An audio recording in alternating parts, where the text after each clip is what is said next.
రాష్ట్రంలో ఏ పరిస్థితులు చోటు చేసుకున్నాయి, ఏ రకంగా రాష్ట్రం పోలీసు కేసులతో అక్రమ అరెస్టులతో అల్లకల్లోలితంగా ఉందో రాష్ట్ర ప్రజలందరూ కూడా గమనిస్తున్నారు. గౌరవ మాజీ ముఖ్యమంత్రి జగన్మోహన్ రెడ్డి గారి హయాంలో ఒకవేళ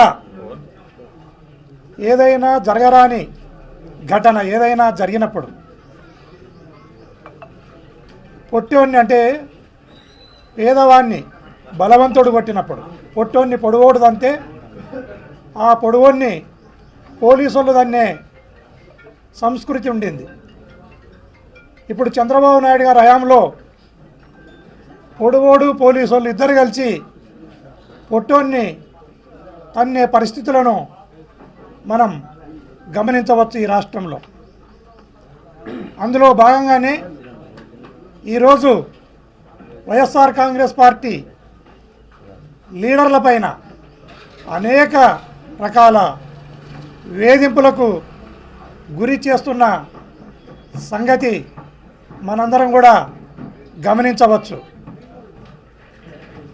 కూర్చుంటే కేసు, లేస్తే కేసు, ఏదైనా విమర్శిస్తే కేసు, ప్రశ్నిస్తే కేసు, అడిగితే కేసు, సభలు సమావేశాలు పెడితే కేసులను పెట్టి పౌరుల యొక్క హక్కులను కాలరాస్తున్న సంగతిని, ఉక్కుపాదంతో అణిచివేస్తున్న సంగతిని మనమంతా కూడా గమనించాలి.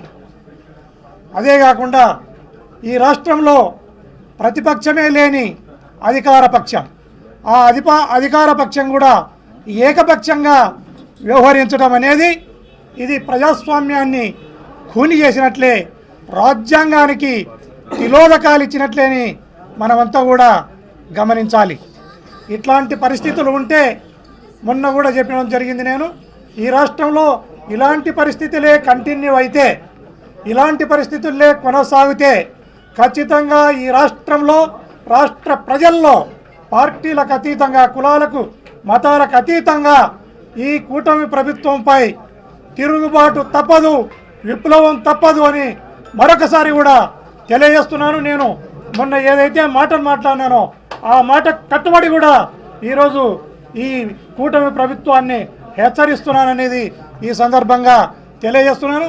ఖచ్చితంగా వైఎస్ఆర్ కాంగ్రెస్ పార్టీ లీడర్లపైన కానీ కార్యకర్తలపైన కానీ ఎలాంటి కేసులు నమోదు చేసినా ఆ కేసులను వితిన్ లాలోనే ఎదుర్కోవడానికి మా వైఎస్ఆర్ కాంగ్రెస్ పార్టీ లీడర్లు, కార్యకర్తలు, పార్టీ కూడా సిద్ధంగా ఉందని ఈ సందర్భంగా తెలియజేస్తున్నాను. సార్, మీరు పోలీసులు విచారణకు వెళ్తారా లేదా? పోలీసు విచారణకు 100% పోలీసు విచారణకు వెళ్తా, పోలీసు చట్టాలను గౌరవిస్తా, వితిన్ లాలోనే ఖచ్చితంగా నేను ఈ పోలీస్ వ్యవస్థకు సహకరిస్తానని సందర్భంగా తెలియజేస్తున్నాను. చెప్పినాను. నేను పోలీస్ వారికి తెలియజేయడం జరిగింది. అయ్యా, నేను విధి లేని పరిస్థితులలో నాకున్న టైట్ షెడ్యూల్తో, నాకున్న వర్క్ లోడ్తో నాకు 1-2 రోజును కొంత సౌలభ్యత కలగజేయండి అనే మాటను నేను పోలీస్ వారిని అడగడం జరిగింది. నేను ఈరోజు కానీ రేపు కానీ ప్రయాణం మొదలు పెడితే డైరెక్ట్గా విజయవాడకే చేరుకుంటా.